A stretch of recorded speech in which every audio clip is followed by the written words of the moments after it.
کہ مانسیرا میں کہہ رہے ہیں بڑا افسوسناک واقعہ پیش آیا، تو کہہ رہے ہیں کہ اس سے بڑا دل پریشان ہے، اور اس وقت جو تبلیغی جماعت کے اندر اختلافات نظر آ رہے ہیں، ان میں ہم جیسے لوگ کہاں کھڑے ہیں؟ ایک طرف جماعت کے بڑے بزرگ ہیں جن کا احترام لازم ہے، دوسری طرف آپ جیسے محبوب اور دلوں پر اثر رکھنے والے مبلغ ہیں، تو ہم کس کا ساتھ دیں؟ میں تو دعوت یہی دیتا ہوں بھائی، جا کے وہاں مرکز میں وقت لگاؤ، وہیں سے چلہ شروع کرو، 4 مہینے وہیں رجوع کرو۔ یہ میرا اختلاف ان سے ذاتی طور پر ہے، لیکن میں تبلیغ سے کسی کو روکوں یا ریونڈ سے روکوں، یہ تو پھر بددیانتی ہوگی۔ اختلاف میرا حق ہے جو اللہ نے مجھے دیا ہے۔ کہ وہ کہہ رہے ہیں کہ آپ نے اپنے اوپر ہونے والی تنقید، زیادتی کا کبھی جواب نہیں دیا، ہمیشہ صبر اور خاموشی اختیار فرمائی، لیکن اس معاملے میں آپ نے خاموشی کیوں توڑی؟ وہ پوچھنا ہی چاہ رہے ہیں مولانا، کیا یہ آپ کی ذات کے لیے تھا یہ خاموشی توڑنا، یا دین کے لیے تھا؟ تو 1980 سے میرے اوپر الزام لگنے شروع ہوئے، تاحال جو میری ذات پر تھے اس پر تو میں نے ایسی خاموشی اختیار کی کہ اقبال کے شعر کا مصرع، ایسا سکوت جس پر خاموشی بھی قربان ہو، ایسا سکوت رکھا۔ جب کام پر کسی قسم کی کوئی شکل آتی تھی میں بولتا تھا، میرے اوپر کے الزام لگے میں خاموش رہا، ایک زندگی بھری پڑی اس میں خاموشی۔ تبلیغ کے کام میں کوئی غلط ہوا ہے تو میں اٹھ کے بولا، سب خاموش، کسی ایک کو بولنے کی ضرورت نہیں ہوتی تھی۔ اور میں نے 2 مسائل پر ایک رات 5 گھنٹے حاج صاحب سے بحث کی، 5 گھنٹے۔ مجھے پتا ہے یہ میرا محسن بیٹھا ہے، لہذا میرے لہجے میں ادب بھی تھا، عاجزی بھی تھی۔ وہ جیسے بھی ابھرتے تھے ان کو حق حاصل تھا۔ مانسیرا میں معاملہ میرا نہیں تھا، یہ میڈیا والوں نے بیان نہیں دیا تو یہ کر دیا، اور اگر بیان کی وجہ سے میں نے لڑنا ہوتا تو پچھلے 40 سال سے میں تو بھگت رہا تھا یہ چیزیں۔ دکھ سے میں نے کہا، اس کے نتیجے میں جو ہوا اس پر میں بولا کہ جس راستے سے میں نے جانا تھا وہاں 27 گاڑیاں کھڑی کر دی، 3 راستے اور تھے اجتماع گاہ کو، ان میں کھڈے کھود دیے۔ ایک چشمہ گزرتا تھا تینوں راستوں سے، اس پر انہوں نے لکڑی کے پل بنائے تھے، وہ پل توڑ دیے۔ میڈیا استعمال کرنا شروع کر دیا، اس لیے نکال دیا۔ میڈیا تو میں 2012 سے استعمال کر رہا ہوں۔ عبداللہ صاحب کو میں نے خود جا کے بتایا کہ جی میں میڈیا میں آ گیا، تو انہوں نے بالکل انکار نہیں کیا۔ اور پھر اس کے بعد میرے جب وہ پہلے ایک ٹولہ نکلا پھر دوسرا نکلا، پھر میرے بیان ہوتے تھے، تو حاج صاحب خود بیٹھ کے سنتے تھے، عصر کے بعد میرا بیان خود رکھواتے تھے، کبھی طے نہیں ہوتا تھا تو پھر جا کے مشورہ سناتے تھے، فرماتے طارق جمیل کا بیان رکھو یہاں۔ کہنے والوں نے یہ کہا کہ آپ کو بیان نہ دینے کی ایک بہت بڑی وجہ یہ ہے کہ آپ پاکستان میں ایک باقاعدہ سیاسی جماعت کے کارکن بن چکے ہیں۔ ان سارے حکمرانوں سے میں نے کبھی ایک پیسے کا نفع نہیں اٹھایا، حالانکہ میں کسی سے بھی کہتا تو انہوں نے یوں کرنا تھا، میں نے کسی کا احسان نہیں لیا۔ اللہ کی بات سنائی، حکمرانی کی بات سنائی کیسے کرنی ہے۔ پھر کلثوم نواز رحمۃ اللہ علیہ کا جنازہ میں نے پڑھایا، مجھے خود میاں صاحب ڈرائیو کر کے لے گئے، تو اس وقت مجھے کیوں نہیں کہا کہ یہ سیاسی پارٹی میں شامل ہو گئے۔ اور عمران خان کے ساتھ تو میرا ایسا تعلق نہ تھا نہ ہے، دوران حکومت 3-4 دفعہ اس سے ملا ہوں، اور ریاست مدینہ کی جو اس نے آواز لگائی، اس کی وجہ سے میں اس کو جا کے ملا ہوں۔ تو اس سے تو میرا بہت ہی کمزور ریلیشن رہا ہے اس میاں صاحبان کی نسبت۔ اس سارے معاملے میں جو منفی تبصرے ہوئے سوشل میڈیا پر، یہ سارے وہ تھے بولنے والے جو آج تک مجھے کبھی نہ ملے ہیں نہ مجھے ذاتی طور پر جانتے ہیں۔ جی تو میں ان سب کا شکر گزار ہوں کہ امام ابو حنیفہ رحمۃ اللہ علیہ کہ جب کوئی غیبت کرتا تھا نا جی تو اس کو مٹھائی کا تھال بھیجتے تھے کہ آپ کی مہربانی، آپ نے اپنی نیکیاں مجھے بھیج دیں۔ تو مجھے تو پتہ نہیں یہ کہاں سے ہیں، کہاں کے ہیں، کون ہیں، کیا ہیں۔ اگر میرے علم میں ہوتے، ان کی جگہ کا پتہ ہوتا تو میں بھی ان کو مٹھائیاں بھیجتا۔ مٹھائیاں تو اب میں کیا بھیج سکتا تھا، لیکن اپنی حیثیت کے مطابق کم از کم 1-1 لاکھ میں سب کو ہدیہ کرتا کہ آپ کی بڑی مہربانی، اللہ نے مجھے دی اب وسعت، میں سب کو کرتا کہ آپ نے میرے اوپر احسان کیا، میرے اوپر بہتان باندھے، غیبت کی۔ مجھے کسی نے بتایا، ایک نے تو کہا کہ تم مکے میں جا کے توبہ کرو تب تمہاری توبہ قبول ہوگی۔ تو اس کو تو میں 2 لاکھ دیتا، لیکن وہ مجھے پتہ ہی نہیں کون ہے۔ آسک ایم ٹی جے، پوچھئے اپنے دل کی بات، اپنے سوالات ای میل کریں manager@tariqjamilofficial.com۔ اس کے علاوہ آپ اپنے سوالات مولانا کے آفیشیل فیس بک اور انسٹاگرام پر بھی پوچھ سکتے ہیں۔ بسم اللہ الرحمن الرحیم، والصلاة والسلام علی نبی الامین وعلی آلہ واصحابہ اجمعین۔ میرے انتہائی قابل احترام ناظرین، السلام علیکم۔ آج ایک دفعہ پھر آسک ایم ٹی جے کی ایپیسوڈ نمبر 8ویں قسط کے ساتھ آپ کی خدمت میں ہم حاضر ہیں، اور جس میں ہم ہمیشہ کوشش کرتے ہیں کہ مولانا صاحب سے وہ سوالات کیے جائیں جو آپ ہم سے ہمارے پلیٹ فارم کے تھرو مولانا سے پوچھنا چاہتے ہیں۔ تو انشاءاللہ آج پھر ہم شروع کرتے ہیں سوالات کا سلسلہ، اور ہمیشہ کی طرح میں آپ کو عرض کرنا چاہوں گا کہ ہزاروں سوالات میں سے یقیناً ٹائم اور مولانا کی مصروفیت کو مد نظر رکھتے ہوئے ہم ہمیشہ ان سوالات کا انتخاب کرتے ہیں کہ جس سے سننے والوں کو فائدہ ہو۔ تو ہم سوالات کا آغاز کرتے ہیں انشاءاللہ، اور مولانا سے جواب لیتے ہیں ان کے بارے میں۔ جی بابا، یہ پہلا سوال ہے، یہ ایک تو سلام پیش کر رہے ہیں، اور دوسرا کہہ رہے ہیں کہ جی جو سیریز آپ نے شروع کی ہے اس کے بارے میں تعریف کر رہے ہیں کہ بہت اچھا اقدام ہے، اور آخر میں ان کا سوال یہ ہے کہ مولانا صاحب، اللہ کی طرف سے ہدایت ملتی ہے ہم، لیکن ہم اس پہ ہمیشہ قائم نہیں رہ پاتے، زندگی بالکل ٹھیک ہو جاتی ہے اور کچھ دن بعد پھر وہی لاپرواہی، وہی لغویات دوبارہ سے شروع ہو جاتی ہیں، تو اس بارے میں رہنمائی فرمائیں۔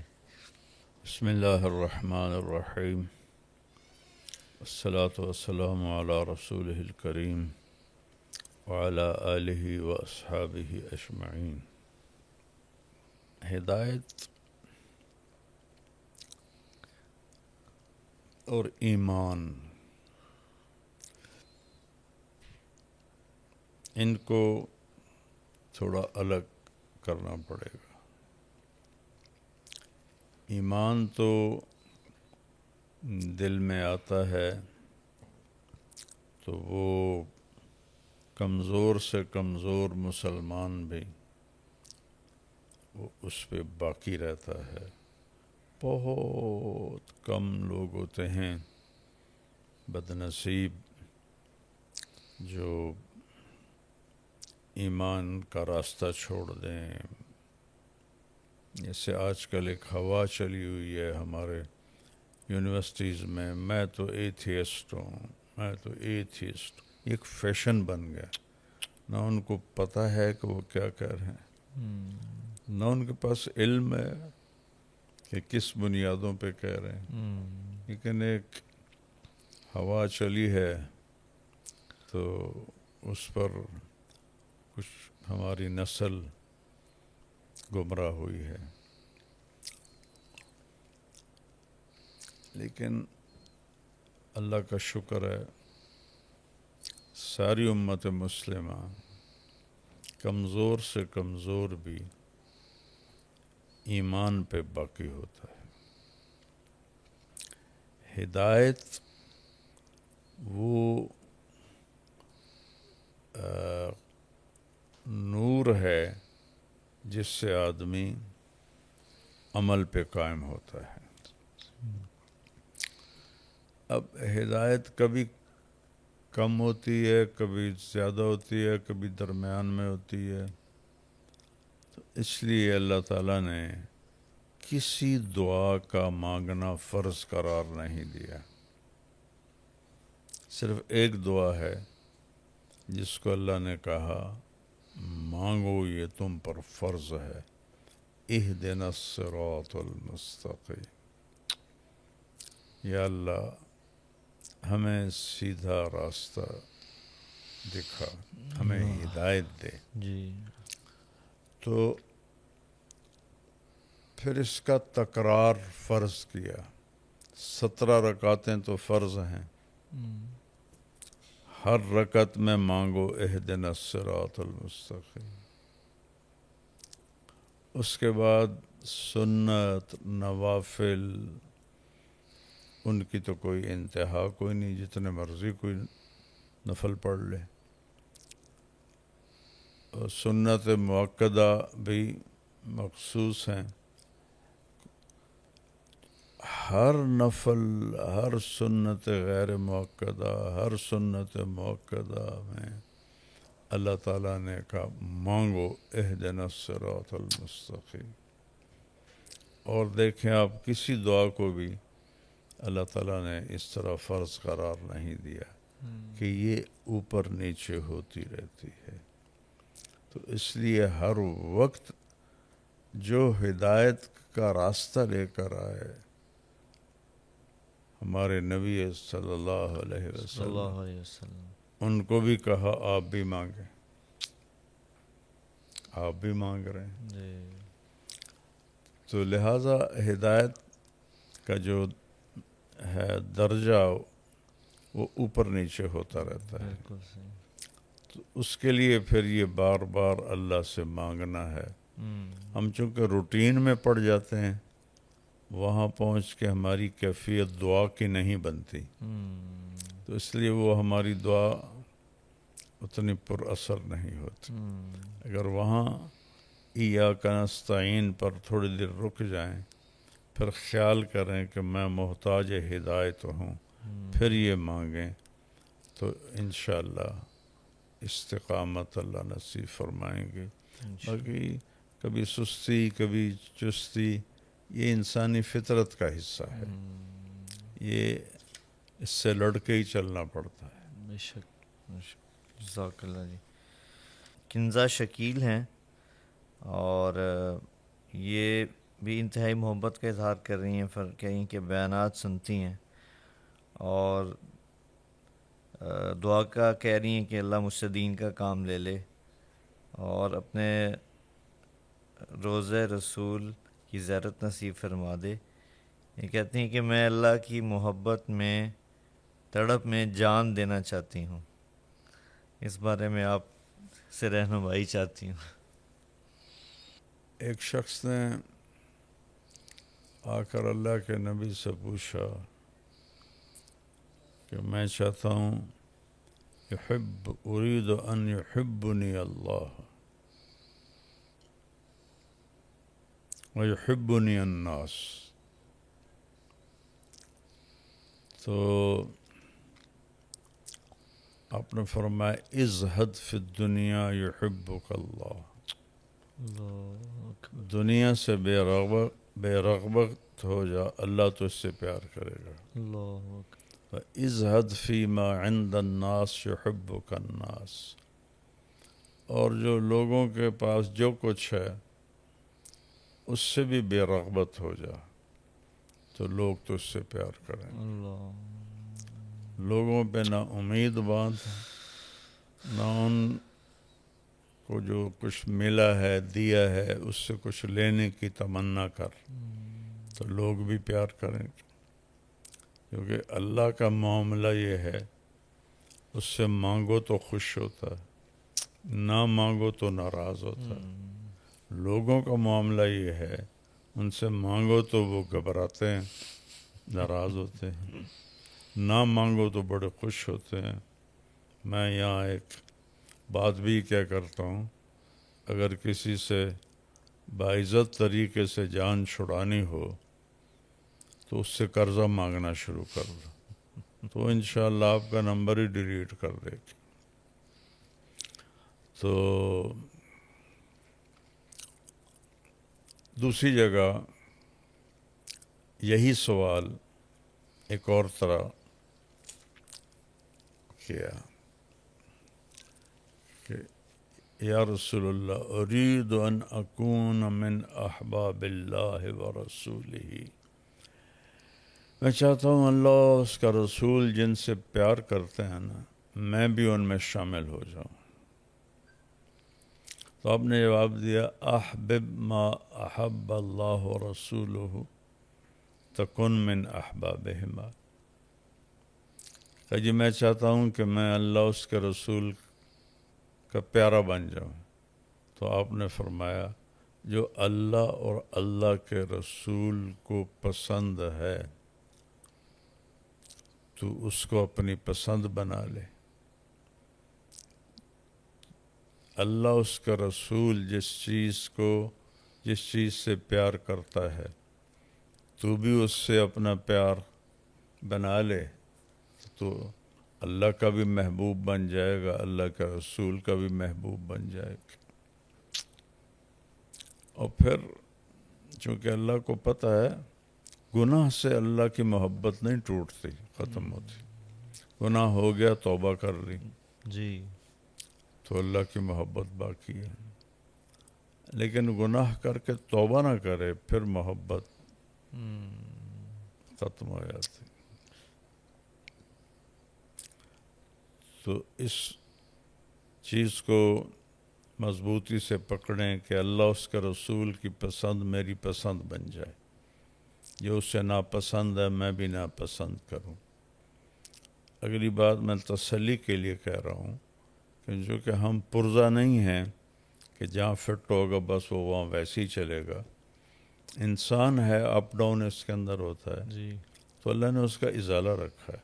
وَلَمْ يُصِرُّوا عَلَى مَا فَعَلُوا، کہ گناہ تو ہو گیا لیکن اس پہ جمے نہیں رہے، توبہ کی تو اللہ معاف کر کے انہیں اپنا محبوب ہی رکھتا ہے. آگے بابا ایک بھائی ہیں وسیم قریشی ان کا نام ہے، ان کا تعلق کشمیر انڈیا سے ہے. ان کا بڑا دلچسپ سوال ہے کہ میرا کہہ رہے ہیں 7 سال کا بیٹا ہے جی، اور وہ بہت شرارتی ہے. تو کہہ رہے ہیں مولانا میری آپ سے ریکویسٹ ہے کہ کوئی ایسی گائیڈ لائن دیں یا ایسی بات دیں کہ وہ بچہ جو ہے وہ بات ماننے لگ جائے. 7 سال تک تو اللہ کے نبی نے بھی فرمایا کہ نماز کا بھی نہ کہو. اللہ یعنی حدیث تو یوں ہے کہ 7 سال کی عمر میں بچے کو نماز کے بارے میں کہنا شروع کرو. تو اس کا دوسرا مفہوم یہ نکلتا ہے کہ 7 سال تک تو اسے نماز کا بھی نہیں کہنا. تو باقی چیزوں میں اگر وہ شرارت کرتا ہے تو وہ فطری چیز ہے. بے شک. اگر بچہ شرارتی ہوگا تو ذہین ہوگا، واہ. شرارتی نہیں ہوگا تو وہ تھوڑے دماغ والا ہوگا. شرارت اس کی ذہانت کی علامت ہے. آپ اس کو سمجھائیں نہیں اور نہ ہی اس کو اپنی مرضی میں ڈھالنے کی کوشش کریں. آپ اس کی مرضی میں ڈل جائیں اور اس سے پیار کریں، اس کی غلطی پر اسے ٹوکنا شروع کر دیں، اس کی تعریف کریں، تو چند دنوں میں وہ آپ کا ہو جائے گا۔ ماشاء اللہ۔ آج کل ماں باپ کی یہ غلطی ہے کہ 3 سال تک تو ایسے سینے سے لگا کر رکھتے ہیں، چوتھے سال میں جب وہ شرارتوں پہ آتا ہے تو ڈانٹ ڈپٹ شروع ہو جاتی ہے، اور یہ نہ کرو، یہ کیوں کیا، اس پہ ہی وہ لڑ رہی ہوتی ہیں کہ تو نے یہی پہننا ہے جو میں کہہ رہی ہوں۔ وہ معصوم بچہ کہتا نہیں میں نے یہ نہیں پہننا، کتنی جگہ میں نے دیکھا ہے مائیں پٹائی کر کے وہی پہنا رہی ہوتی ہیں، اتنی بے وقوف ہیں۔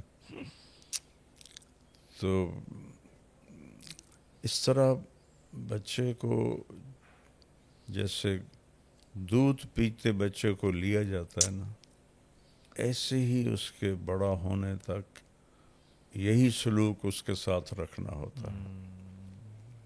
وہ چونکہ تھوڑا سا نکلتا ہے تو اس کو ڈانٹ ڈپٹ تھپڑ بے عزت کرنا شروع ہو جاتے ہیں، تو پھر اس کے اندر جو ماں باپ کی محبت ہوتی ہے وہ جذبے سرد ہو جاتے ہیں۔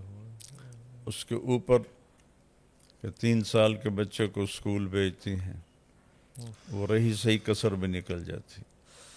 3 سال کی عمر تو اس کو ماں کی گود چاہیے، اس کا اسکول ماں کی گود ہے، باپ کی چھاؤں ہے، وہ نہ ماں دیتی ہے نہ باپ دیتے ہیں۔ اسکول بھیجنا ہے، دیکھتے ہیں روتے روتے جا رہے ہوتے ہیں، روتے روتے آ رہے ہوتے ہیں، تو یہ سارے ترقی یافتہ ملکوں میں 7 سال سے پہلے بچے کو پڑھاتے نہیں ہیں، لے لیتے ہیں لیکن کھیل کود اس میں ان کو لگاتے ہیں۔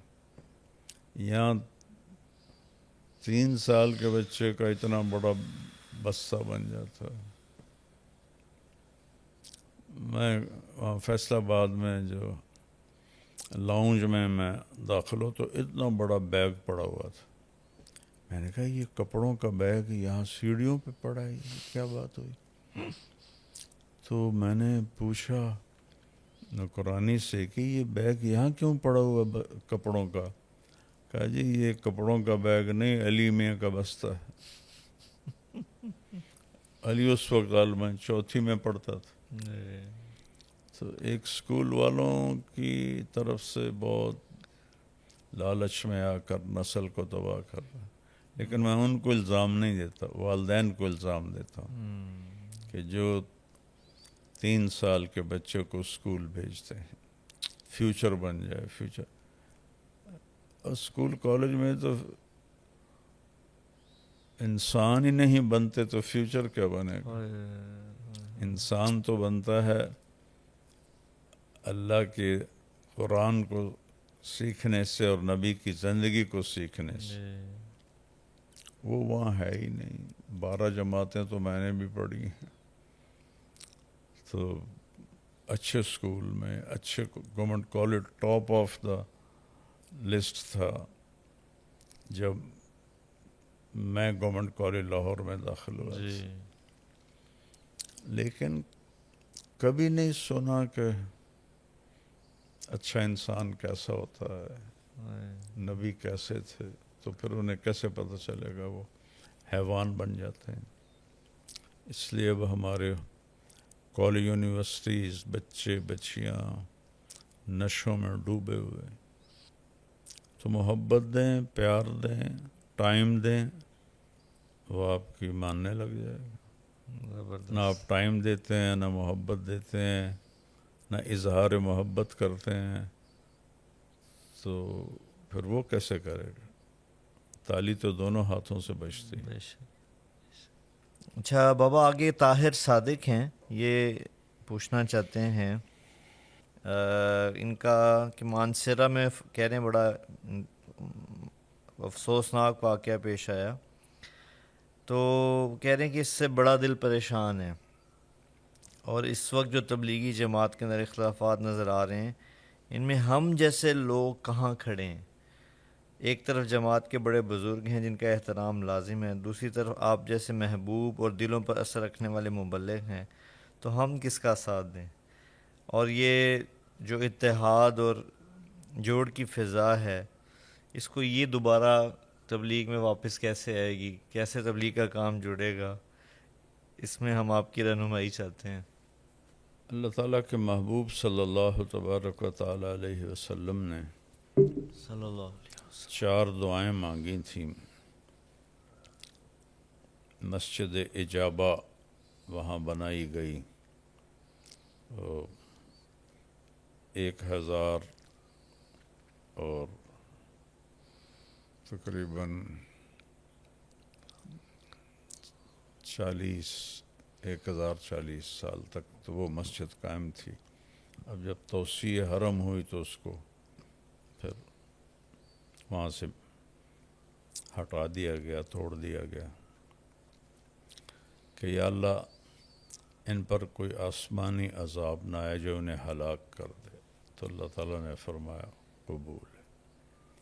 ان پر کوئی زمینی ایسا عذاب نہ آئے جو انہیں ہلاک کر دے، اللہ نے کہا قبول ہے۔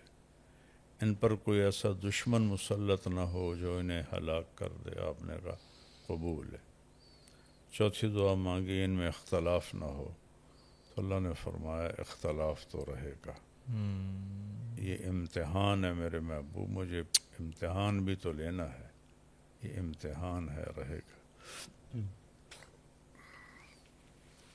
ایک دفعہ ایک اونٹ آیا اور آپ کے پاؤں میں گر کے وہ فجرجرا، جرجرا عربی میں اور بلبلاہٹ اردو میں، بلبلانے لگا اور آنکھوں میں آنسو۔ صحابہ بھی بیٹھے ہوئے تھے، تو وہ آپ نے فرمایا کہ تمہیں پتہ ہی ہے کیا کہہ رہا ہے؟ صحابہ نے کہا جی ہمیں تو نہیں پتہ۔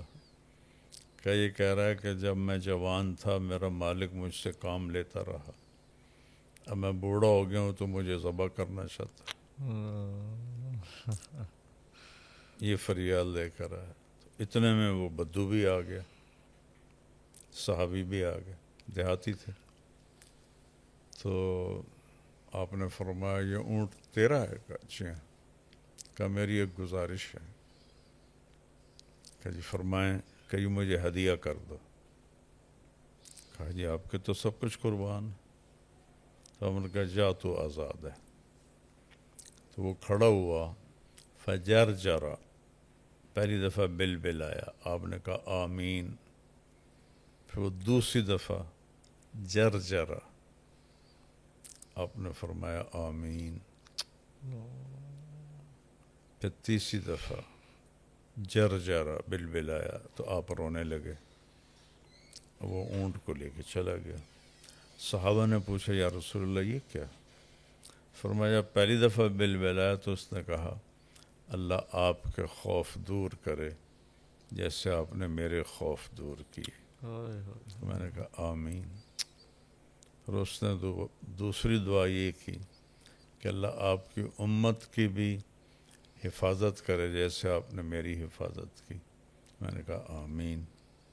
تیسری دفعہ اس نے کہا اللہ آپ کی امت میں اختلاف نہ ہونے دے، جوڑ رکھے۔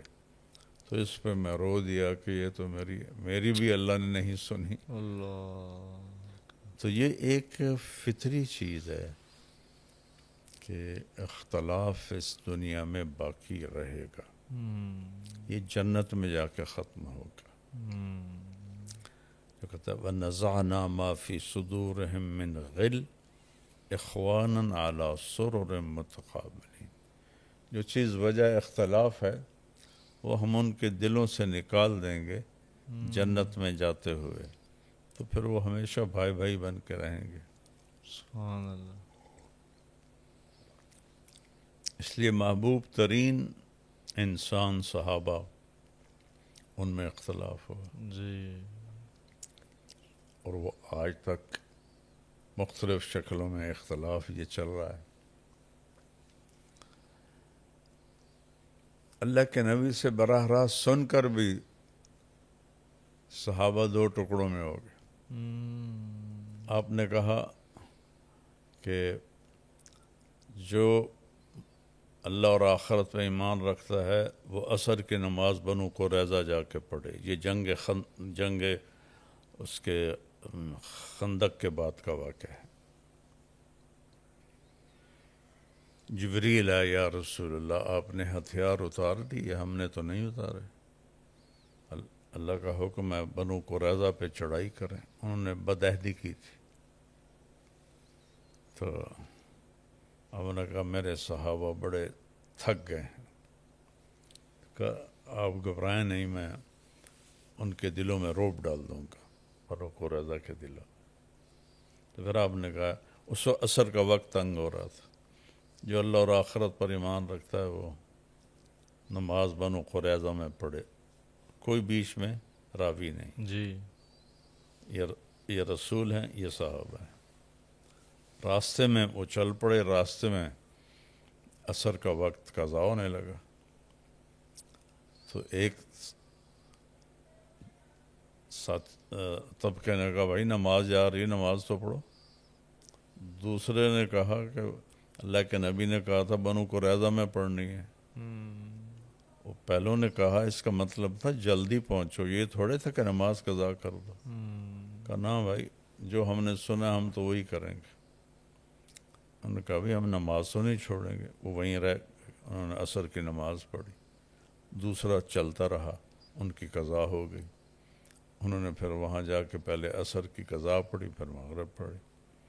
اگلے دن اللہ کے نبی آئے تو دونوں نے اپنا کیس پیش کیا تو آپ خاموش رہے. نبی کی خاموشی جو ہوتی ہے یہ پازیٹیو ہونے کی علامت ہوتی ہے، مثبت ہونے کی، کہ تم نے بھی ٹھیک کیا ہے، تم نے بھی ٹھیک کیا ہے. حالانکہ دونوں میں سے ایک کو ٹھیک ہونا چاہیے. جی جی جی بالکل. تو اس سے پتہ چلتا ہے کہ حق کا اللہ اختلاف میں بھی دونوں طرف ہو سکتا ہے. یہ تو میرے نبی کی زندگی میں. باقی تو چلو حضرت علی رضی اللہ تعالیٰ عنہ کے زمانے سے پہلی حضرت عثمان کی شہادت، پھر حضرت علی کے جمل، صفین، نہروان، تو اس کو تو چلنا ہے. اور پہلے میڈیا نہیں تھا تو اختلاف سامنے نہیں آتا تھا. جی میں تو 1971 میں رائمنڈ گیا ہوں، میں تو اختلاف ہی دیکھیں. اللہ. لیکن اس وقت تو میڈیا کی نہ ہونے کی وجہ سے وہ بالکل. ان پر پردہ پڑا رہتا تھا. تو اس سے پہلے ایک بہت بڑا اختلاف ہوا ہے کہ جماعت 2 ٹکڑوں میں تقسیم ہو گئی. میں تو ایک فرد ہوں، میرا تو کوئی ایک فرد کا وجود ہے، میری تو اس کے لحاظ سے کوئی حیثیت نہیں. لیکن دونوں طرف مخلصین جی اور 2 ٹکڑوں میں تقسیم ہو گئے. اور وہ اختلاف اب بڑھتا ہی جا رہا ہے، بڑھتا ہی جا رہا ہے. ایک دوسرے کی کاٹ میں لگے ہوئے ہیں. اور میں تو ایک تبلیغ کا ادنا سا رکن ہوں. تو میں تو میرا ساتھ تو تب دو جب میں اس کی دعوت دے رہا ہوں. میں تو دعوت یہی دیتا ہوں بھائی جا کے وہاں مرکز میں وقت لگاؤ، وہیں سے چلنا شروع کرو، 4 مہینے وہیں رجوع کرو. یہ میرا اختلاف ان سے ذاتی طور پر ہے. لیکن میں تبلیغ سے کسی کو روکوں یا رائمنڈ سے روکوں یہ تو پھر بددیانتی ہوگی. اختلاف میرا حق ہے جو اللہ نے مجھے دیا ہے. تو لہذا اس سے پریشان نہیں ہونا چاہیے، یہ فطری چیز ہے. یا امام مہدی کے زمانے میں اختلاف ختم ہوگا، وہ بھی صرف 40 سال کے لیے، پھر ٹھیا شروع ہو جائے گا. تو لہذا یہ ذاتی نوعیت کا اختلاف ہے. آپ مرکز والوں کے ساتھ ہی جڑیں. صحیح. جزاک اللہ. اس سے اگلا سوال ہے بابا، یہ فیصل جاوید ہیں اور ان کا چونکہ یہ سوال آپ کی ذات سے متعلق ہے اور اس واقعے سے اس لیے آپ کے سامنے ہم پیش کر رہے ہیں کہ وہ کہہ رہے ہیں کہ آپ نے اپنے اوپر ہونے والی تنقید زیادتی کا کبھی جواب نہیں دیا، ہمیشہ صبر اور خاموشی اختیار فرمائی، لیکن اس معاملے میں آپ نے خاموشی کیوں توڑی؟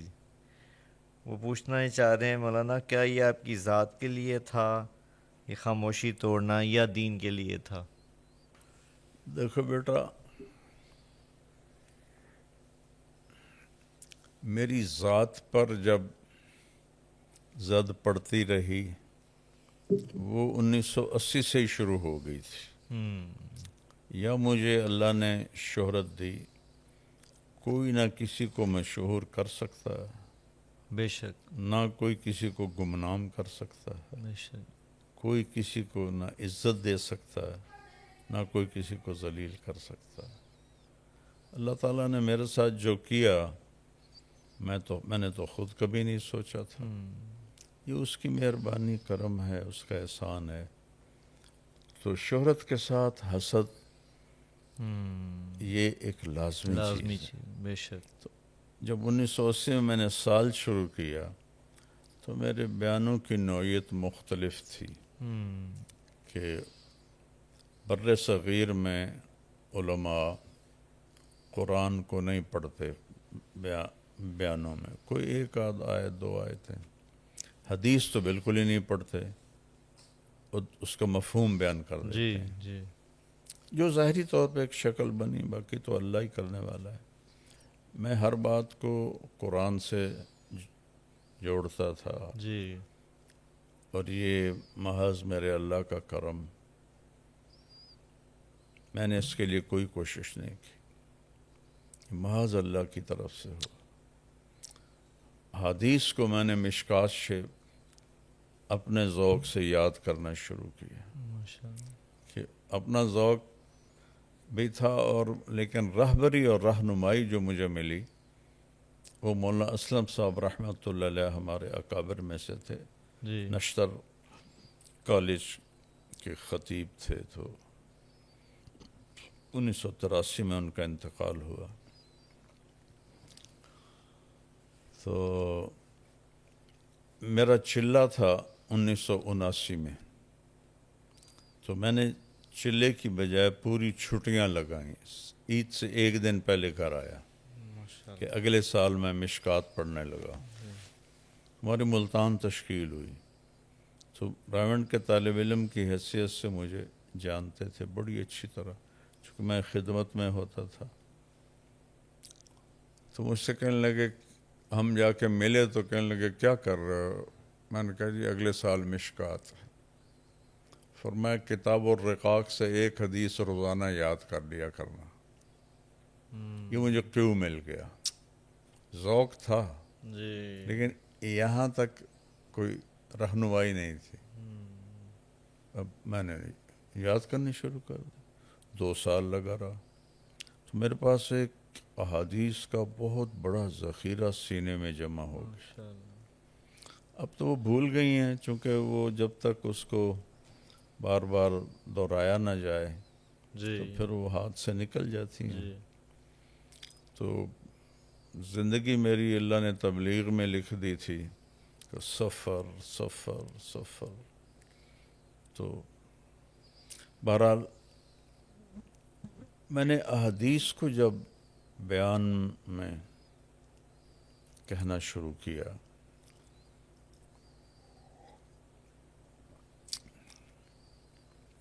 تو اس کا علماء پر، عوام پر اللہ نے بہت بڑا اثر ڈالا. بے شک، چھوٹا سا واقعہ یاد ہے، سیوال پڑھتے تھے دورے میں، تو میں جمعرات کے ایک دن کی جماعت کبیر والے لے کر آیا.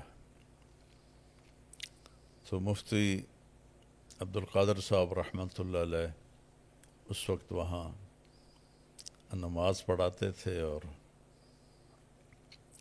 دارالافتاء میں بیٹھتے تھے.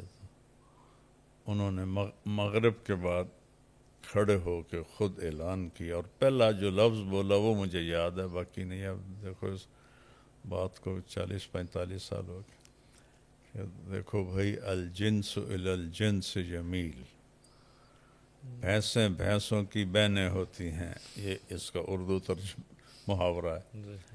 آپ بھی طالب علم ہیں اور یہ بھی طلبہ ہیں، آپ کے پاس آئے ہیں، سب بیٹھ کے ان کی بات سنیں۔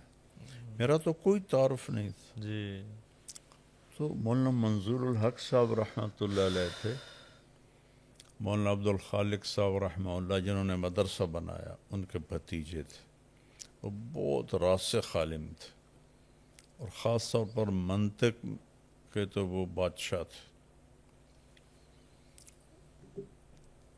وہ بھی بیٹھ گئے،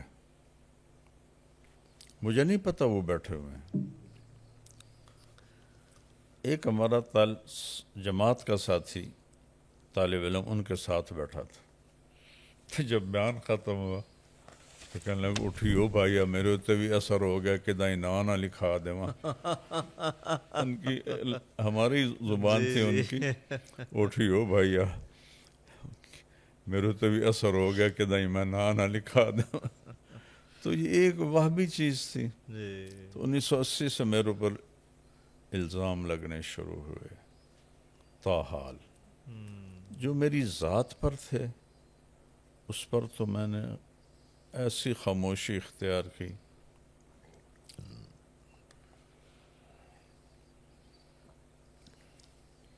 جو اقبال کے شعر کا مصرع، ایسا سکوت جس پر خاموشی بھی قربان ہو، ایسا سکوت رکھا۔ جب کوئی کام میں اونچ نیچ ہوتی تھی تو میں عبدالوہاب صاحب سے بھی الجھ جاتا تھا۔ کسی کو یہ جرأت نہیں ہوئی ان 55 سالوں میں کہ بہت بڑے مسائل تھے، سب خاموش، جی جی جی جی۔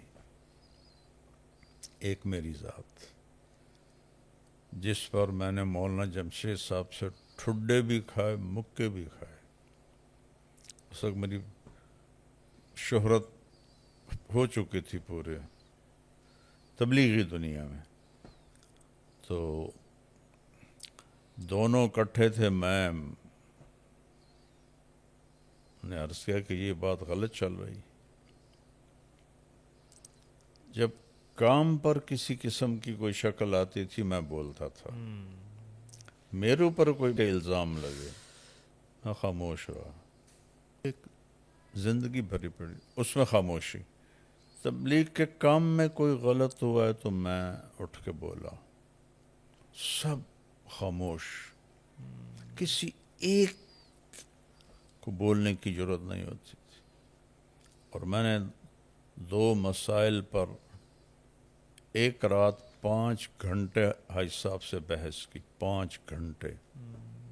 مجھے پتا ہے یہ میرا محسن بیٹھا ہے، لہذا میرے لہجے میں ادب بھی تھا، عاجزی بھی تھی۔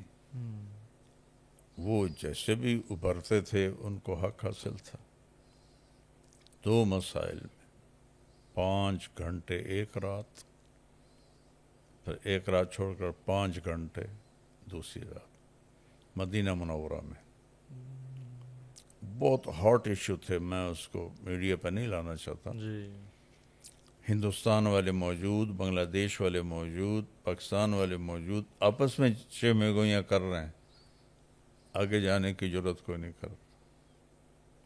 تو اللہ تعالیٰ نے مجھے یہ جرت دی تھی کہ اگر کام پر کوئی حرف آتا تھا میں بولتا تھا، پھر میں جیسے آپ فرمائے نہیں کہتا تھا۔ جب مولانا جمشید صاحب نے مجھے مارا نا، وہ ایک دعوت چل گئی تھی، ہم خلیفہ ہیں خلیفہ ہیں، تو اس پر میں نے حاج صاحب سے کہا کہ یہ تو بدعت ہے، یہ تو کسی نے یہ دعوت نہیں چلائی، اوپر سے مولانا جمشید صاحب رحمہ اللہ کی۔ تو انہوں نے، حاج صاحب نے فرمایا اپنے استاد سے بات کر لیں۔ تو مولانا جمشید صاحب تو فنا فی الشیخ عبدالوہاب رحمہ اللہ تھے۔ تو ہاں کہنے لگے کیا کہتے ہو؟ میں نے کہا یہ جو خلیفہ کی دعوت چلی ہے یہ غلط۔ تو مولانا اس کے دلائل دینے لگے۔ اب وہ چیز ہی بے بنیاد تھی تو دلائل بھی رقیق تھے۔ وہ میں رد کر دیتا تھا ادب کے ساتھ، جی بہت احترام کے ساتھ، مناظرے کی شکل نہیں۔ جی دو میرے محسن بھی ہیں اور روحانی باپ بھی ہیں۔ جی تو جب آخر میں مولانا جمشید صاحب رحمۃ اللہ علیہ ہر بات کا میں نے جواب دیا اور میری دلیل وزنی تھی، ان کو غصہ چڑھ گیا، کہنے لگے حاج صاحب اس کو اس کے حال پہ چھوڑ دیں، یہ اسے اپنے علم کا تکبر ہے۔ اٹھ کے جانے لگے تو میں نے پاؤں پکڑ لی، میں نے کہا آپ میرے بغیر سب کچھ ہیں، میں آپ کے بغیر کچھ بھی نہیں۔ اللہ کہ ہمیں نہیں چاہیے ایسی خوشامد، اور پاؤں چھڑانے لگے۔ اب میری جوانی تھی، ان کا بڑھاپا تھا، انہوں نے اوپر سے مجھے مارنا شروع کیا مکوں سے، اللہ اور انہوں نے مجھے مارے مکے تو میرے ہاتھ کمزور ہو گئے، تو نیچے سے یوں ٹھڈا مارا مجھے ایسے کر کے 2 دفعہ، یوں لگا مجھے، تو میں نے چھوڑ دیا، چلے گئے۔ تو میں نے عبداللہ صاحب رحمۃ اللہ سے کہا دیکھیں آپ کو لوگ کہتے ہیں جیسے آپ فرمائیں، اگر آپ نے مجھے پڑھایا نہ ہوتا تو میں بھی کہتا جیسے آپ فرمائیں۔ جب آپ نے میں قرآن و حدیث پڑھایا ہے، میں کبھی نہیں کہوں گا جیسے آپ فرمائیں۔ آپ دلیل دیں گے قرآن و سنت سے تو میں کہوں گا سمعا و طاعتا، لیکن صرف یہ کہ ہم یہ کہہ رہے ہیں یہ کوئی دلیل نہیں۔ تو اس طرح کے واقعات تو بھرے پڑے ہیں، جی لیکن میڈیا کی کوریج نہیں تھی۔ جی یہ جو واقعہ ابھرا ہے یہاں میں میری ذات کا کوئی تعلق نہیں، صحیح کہ میں کبھی نہیں بولا۔ بالکل دکھ ہونا الگ بات ہے، جی لیکن میں بولا نہیں۔ صحیح مانسرا میں معاملہ میرا نہیں تھا، یہ میڈیا والوں نے بیان نہیں دیا تو یہ کر دیا، جی جی اور اگر بیان کی وجہ سے میں نے لڑنا ہوتا تو پچھلے 40 سال سے میں تو بھگت رہا تھا یہ چیزیں۔ جی میں نے تو کبھی بھی نہیں بولا میرا بیان کیوں نہیں کرا ہے، بلکہ ایک دفعہ میں عربوں میں بیان کر رہا تھا تو وہ جنت میں بیان کرتا تھا، یہ میری منفرد چیز تھی، تو وہ جوش میں اجتماع کی بات جی اچھل رہے تھے، تو ایک آئے شورا والے، انہوں نے ایسے کر کے مائک میرے ہاتھ سے چھینا سب کے سامنے، اور پھر چلو خود اپنی دعوت شروع کر دیتے۔ مائک میں کہا یوں تبلیغ نہیں ہوتی، اور اپنی بات شروع کر دی۔ میں چپ کر کے نیچے بیٹھ گیا کہ یہ نہ سمجھیں کہ میرے اندر کوئی رد عمل ہے۔ اب آپ پوچھو ان خطیبوں سے، ان سے کوئی صرف اٹھا دے، مائک نہ چھینے، یہ کیا کریں گے؟ میں نے تو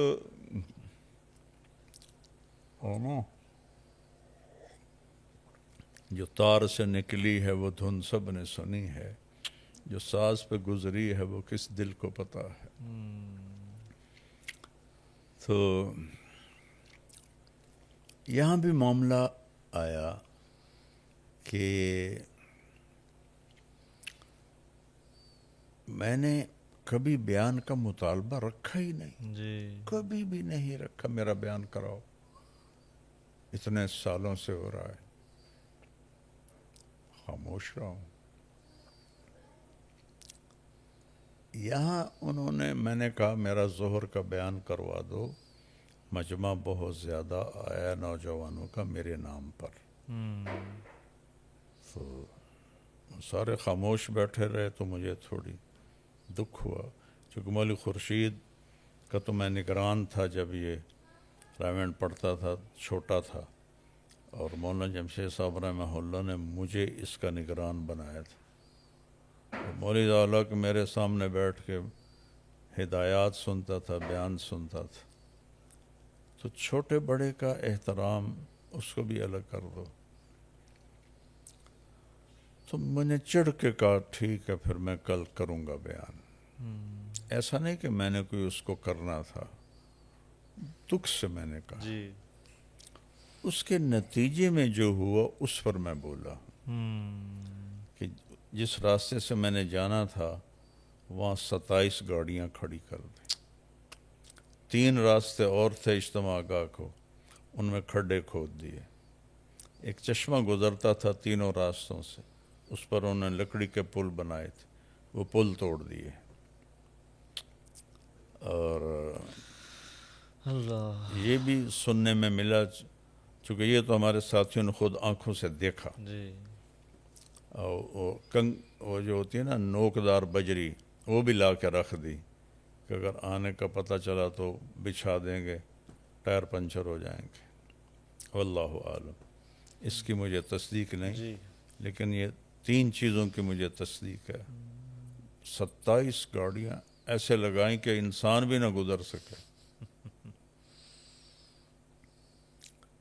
دونوں راستوں میں کھڈے، پل توڑ دیے. ممبر کو چاروں طرف سے کور کر دیا، پیرے کھڑے کر دیے. اور مانسرا مرکز کے طلبہ کو ممبر کے سامنے بٹھایا کہ اگر ہو سکتا میں ادھر سے آؤں تو وہیں سے مجھے پکڑ کے پیچھے کر. میں کوئی اتنا بے وقوف کہ میں یہ کروں گا. میری پچھلی زندگی نہیں دیکھتے وہ کہ میں نے کیا کیا. مجھے تو ممبر سے اٹھا دیا جاتا تھا بیان کرتے ہوئے کو.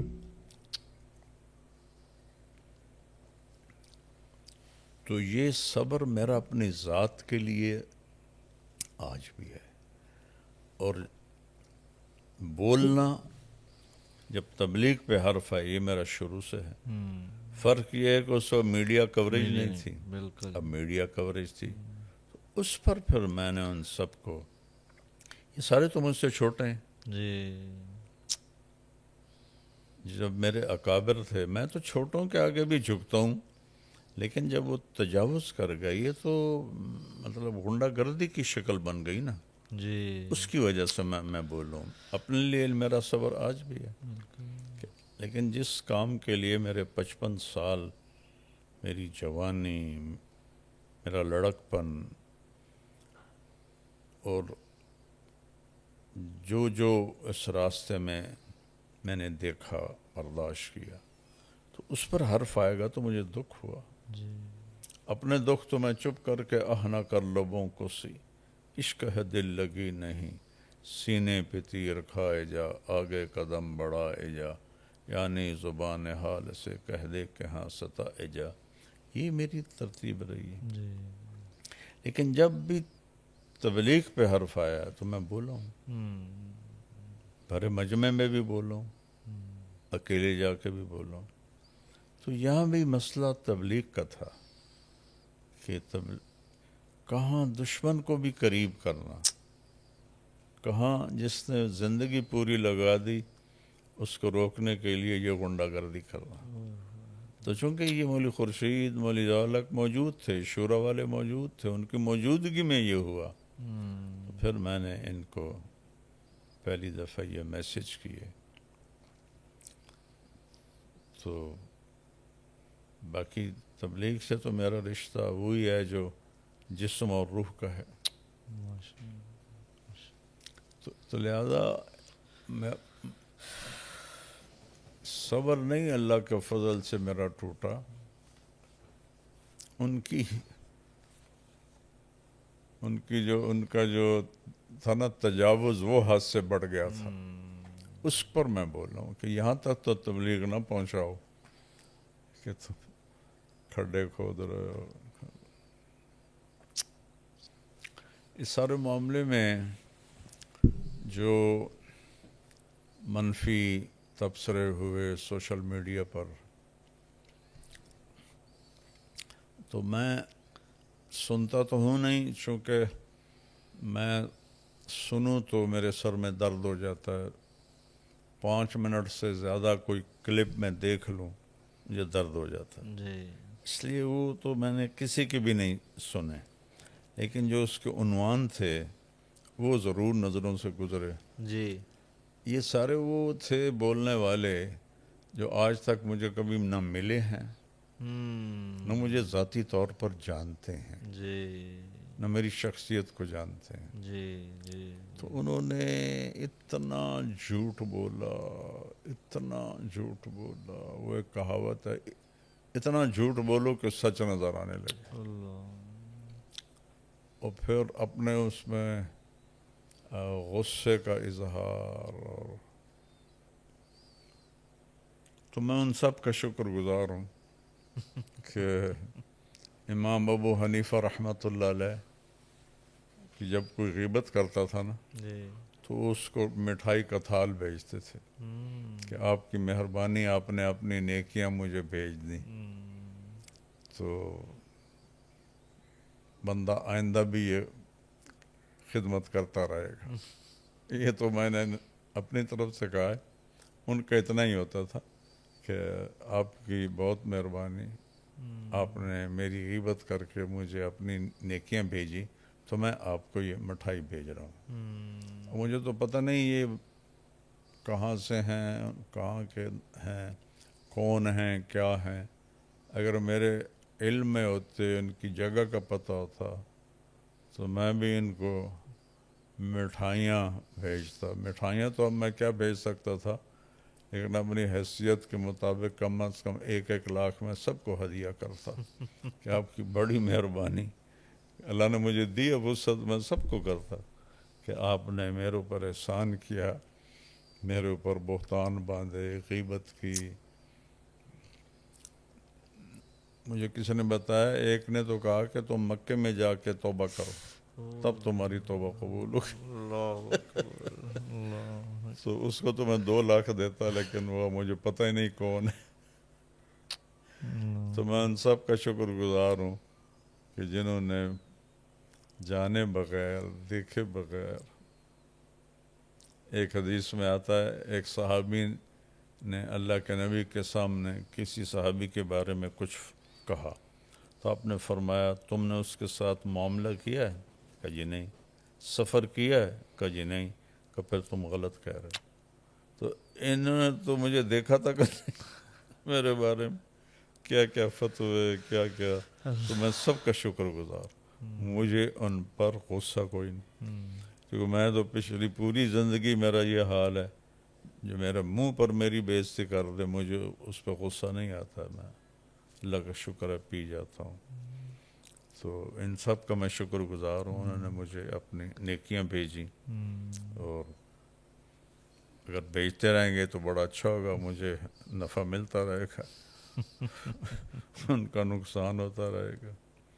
ہاں البتہ قیامت کے دن میں پوچھوں گا کہ لاؤ دلیل جو تم نے کہا ہے، ان کو اللہ کے سامنے میں کھڑا کروں گا۔ اچھا بابا، ایک سوال تھا کہ جیسے بھی آپ نے ذکر کیا کہ سوشل میڈیا پر بہت زیادہ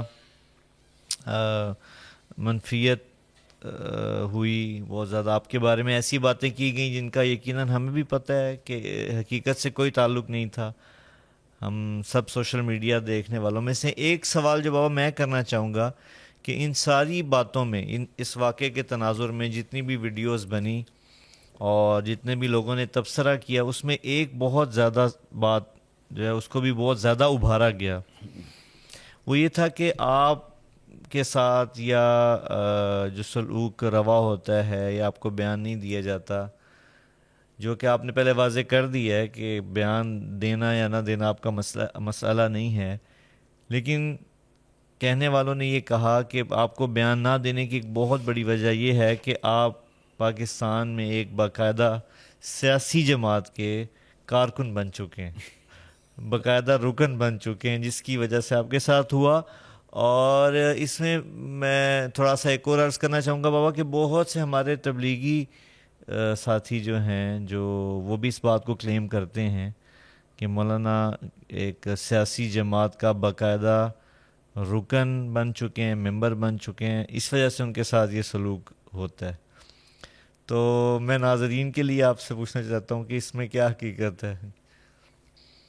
آج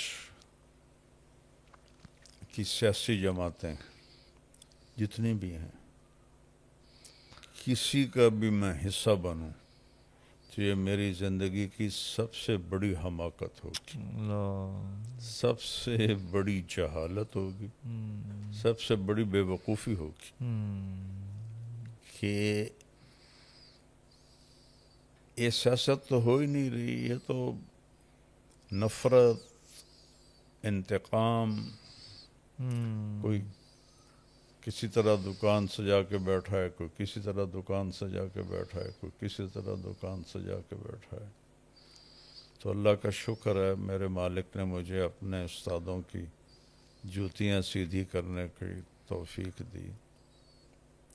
تو میں تو اس میں شمولیت تو درکنار، اس کے سوچنے کو بھی بے وقوفی سمجھتا ہوں اللہ اور ظلم سمجھتا ہوں کہ سیاسی جماعتوں کی بنیاد انتقامی بن چکی ہے، چاہے وہ دینی ہے چاہے وہ پیور سیاسی ہیں. تو یہ تو بات سرے سے ہی غلط ہے. میں نے 1992 سے بادشاہوں سے ملنا شروع کیا ہے. پہلا ہمارا گشت 1992 میں وسیم سجاد صاحب وہ صدر تھے عارضی الیکشن کرانے کے لیے، وہاں سے لے کر اور سوائے زرداری صاحب اور بے نظیر شہید ان دو سے نہیں مل سکا، باقی سب سے ملا ہوں، گورنروں سے، وزیروں سے. اور سب سے زیادہ میرا جو آنا جانا رہا وہ یہ میاں نواز شریف صاحب، شہباز شریف صاحب اور ان کی فیملی تھی. تو اس وقت تو مجھے کوئی بھی نہیں کہتا تھا کہ میں سیاسی جماعت کا رکن بن گیا ہوں. تو سرور پیلس میں یہ فیملی رہی 10 سال. ہر سال 2 دفعہ میں ان کے ہاں بیان کرنے جاتا تھا، ایک حج کے موقع پر، چونکہ اس میں ایک حج کرتا تھا ایک عمرہ کرتا تھا الگ سے. تو جب سے سر درد شروع ہوا، حج بھی چھوٹ گیا، عمرہ اللہ کروا دیتا ہے. تو میاں صاحب کی اپنی ذاتی گاڑی آتی تھی، وہ مجھے لے کے وہاں پہنچاتی تھی سرور پیلس میں، اور وہاں کھانا ہوتا تھا، بیان ہوتا تھا. ان کی پوری فیملی، مستورات بھی، یہ دونوں بھائی بھی یہ ہوتے تھے. اور اس وقت میرے اوپر یہ لیبل نہیں لگا کہ میں نون لیگ میں شامل ہو گیا. اور میرا اللہ گواہ ہے ان دونوں بھائیوں نے مجھے بہت عزت دی، لیکن میں سوائے کھانے اور چائے کے میں ان کا زیر احسان نہیں. الحمدللہ. ان سارے حکمرانوں سے میں نے کبھی ایک پیسے کا نفع نہیں اٹھایا، حالانکہ میں کسی سے بھی کہتا تو انہوں نے یوں کرنا تھا. تو میں نے کسی کا احسان نہیں لیا. اللہ کی بات سنائی، حکمرانی کی بات سنائی کیسے کرنی ہے. پھر کلثوم نواز رحمۃ اللہ علیہ کا جنازہ میں نے پڑھایا، مجھے خود میاں صاحب ڈرائیو کر کے لے گئے. تو اس وقت مجھے کیوں نہیں کہا کہ یہ سیاسی پارٹی میں شامل ہو گئے. اور عمران خان کے ساتھ تو میرا ایسا تعلق نہ تھا نہ ہے. دوران حکومت 3-4 دفعہ اس سے ملا ہوں، اور ریاست مدینہ کی جو اس نے آواز لگائی اس کی وجہ سے میں اس کو جا کے ملا ہوں. تو اس سے تو میرا بہت ہی کمزور ریلیشن رہا ہے اس میاں صاحبان کی نسبت. ہاں، اپنے چودھری پرویز الہی صاحب، انہوں نے مجھے سب سے زیادہ عزت دی. جو میں نے کہا، جو کچھ کبھی، وہ انہوں نے مانا بھی صحیح. اور مجھے اس کا رکن بنا رہے ہیں کہ میں اس کا وہ بن گیا ہوں. یہ تو ان لوگوں کی اپنی بیوقوفی، میری لائف نہیں دیکھتے. میں نے کسی جلسے میں شرکت کی ہو، کوئی اس کے لیے ووٹ مانگا ہو. میرے تو والد ایم پی اے کے لیے کھڑے ہوئے تھے تو میں نے ان کے لیے نہ ووٹ مانگا تھا نہ ووٹ ڈالا تھا. اب باپ سے بڑھ کر تو کوئی نہیں نا. بے شک. تو میں نے اپنے باپ کی سیاست میں حصہ نہیں لیا تو عمران خان کی سیاست میں کیسے حصہ لوں گا. ہاں، ہم جو حکمران بنے گا میں اس سے ملوں. پرویز مشاورت سے سب بھاگتے تھے علماء، میں جا کے اس کو ملا تھا. اس نے بہت عزت دی تھی مجھے. تو جس کو گالیاں پڑتی تھیں میں تو اس کو بھی میں تو بڑا طوائفوں کو جا کے ملتا ہوں. تو زرداری صاحب نے مجھے ٹائم دیا تھا 2012 میں، ہم مری میں تھے جی. اس وقت میرا ختم قرآن چل رہا تھا. تو وہ میں نے معذرت کر دی کہ میرا قرآن رہ جائے گا، چونکہ انہیں رات 10 بجے کا ٹائم دیا تھا. تو اس وجہ سے ملاقات نہیں ہو سکی. تو یہ بالکل سراسر الزام ہے، صحیح. پروپیگنڈا ہے. یہ بھی تھے وہ اس کے پوسٹیں سیاست میں ہونے کی وجہ سے نکال دی. جی. مجھے پہلی بات یہ تبلیغ سے کوئی کسی کو نکالتا نہیں. ریونڈ میں داخلہ بند کر دیا. کوئی کسی تبلیغ کہ یہ پہلا اصول ہے کہ کوئی کتنا ہی بے اصول ہو جائے، تبلیغ میں داخلے کا تصور تو ہے، خارجے کا کوئی تصور نہیں. میرے سامنے کچھ مقیمین تھے 70-71 جب میں پڑھتا تھا، حاج صاحب کی کھلم کھلا مخالفت کرتے تھے، نام لے کے کرتے تھے.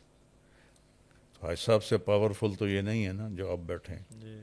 انہوں نے کبھی ان کو مرکز سے نہیں نکالا. تو ایک یہ کہ یہ سیاست معنی کی وجہ سے نکال دیا، جی. اور میڈیا استعمال کرنا شروع کر دیا اس لیے نکال دیا. میڈیا تو میں 2012 سے استعمال کر رہا ہوں. عبداللہ صاحب کو میں نے خود جا کے بتایا کہ جی میں میڈیا میں آ گیا، تو انہوں نے بالکل انکار نہیں کیا. اور پھر اس کے بعد میرے جب وہ پہلے ایک ٹولہ نکلا پھر دوسرا نکلا، پھر میرے بیان ہوتے تھے. تو حاج صاحب خود بیٹھ کے سنتے تھے. عصر کے بعد میرا بیان خود رکھواتے تھے. کبھی طے نہیں ہوتا تھا تو پھر جا کے مشورہ سناتے تھے نا، فرماتے طارق جمیل کا بیان رکھو یہاں. 2018 تک وہ زندہ تھے، میرے بیان تھے. تو اگر میڈیا اس کی وجہ ہے تو میڈیا تو 2012 سے چل رہا ہے. بالکل. سیاست اس کی وجہ ہے تو میاں نواز شریف صاحبان سے جتنا میرا رہا ہے سفر اتنا تو کسی کے ساتھ بھی نہیں. میرا سفر تبلیغی سفر تھا. بے شک. کسی سے میں کوئی مفاد اٹھاتا تو پھر تو بات جی. تو یہ بہت ہی بیچارہ راونڈ سے نکال دیا. وہ کم از کم راونڈ والوں کو تو اتنا نیچے نہ گرا ہو کہ وہ جو ان کے تصور میں بھی نہیں کہ ہم نے کسی کو نکالنا ہے، ان پہ یہ تو الزام ان پہ جا رہا ہے. بالکل. میرے اوپر تو نہیں ہے جی. کہ راونڈ سے نکال دیا. یہ بالکل بہت ہی واہیات فضول باتیں ہیں جو میڈیا میں چلیں، اور یہ میڈیا میں آیا اس لیے نکال دیا، سیاست میں آیا اس لیے نکال دیا، ریونڈ سے نکال دیا. سب بکواس ہے. میں عبداللہ صاحب کو بتا کے آیا تھا کہ اس طرح میرے ساتھ ہو رہا ہے، اور میں میڈیا کو دین کی ضرورت سمجھتا ہوں. یہ میرا اختلاف رائے. وہ حرام سمجھتے ہیں، میں کہتا ہوں یہ وقت کی ضرورت ہے. بے شک. میڈیا کو استعمال کرنا. بے شک. کس طرح اللہ نے ہر گھر میں بات پہنچائی، بے شک. میری میڈیا کے ذریعے جی سے بالکل. پہنچائی. بالکل. تو چیز غلط نہیں ہوتی، چیز کا استعمال غلط ہوتا ہے. جی بے شک. جی معزز ناظرین، اسی کے ساتھ ہماری آسک ایم ٹی جے کی ایپیسوڈ نمبر 8 قسط نمبر 8 کا اختتام ہوا جاتا ہے.